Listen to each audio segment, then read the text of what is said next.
Welcome to our channel. Today we how to activate freelancer.com. Create a freelancer.com account if you haven't done so already. Visit the freelancer.com website and click on sign up. Enter your email address and create a password. Complete the initial setup by providing the necessary personal information. Once registered, log into your account. Navigate to the Settings tab. Select the Payment Methods option from the Settings menu. You will see various payment options available. Choose the option suitable for receiving international payments, such as PayPal, Payoneer, or bank transfer. Click on the chosen method to start the linking process. Follow the on-screen instructions to add your payment information.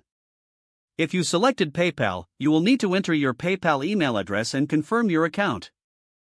For Payoneer, you will need to create or link your existing Payoneer account.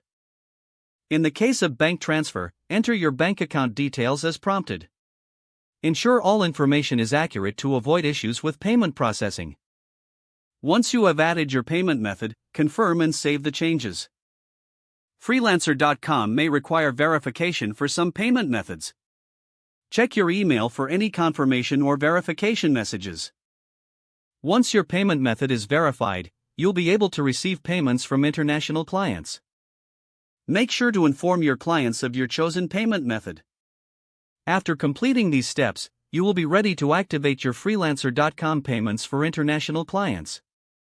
If the page does not load, refresh the browser or try again in a private or incognito window.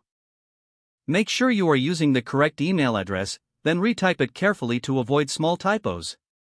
If your password is not accepted, use the reset option and create a new strong password you can remember. Check your spam folder for verification or security emails, then complete any requested confirmation steps. Enable two-factor authentication if available to improve account security and reduce unauthorized access risk. After signing in, review your profile details so your contact information and settings are accurate and current. If you see an error message, note it down and try again after restarting your device and internet connection. Log out when you finish, especially on shared devices, to keep your account and payment information secure. Don't forget to like this video and subscribe to our channel for more step-by-step tech guides.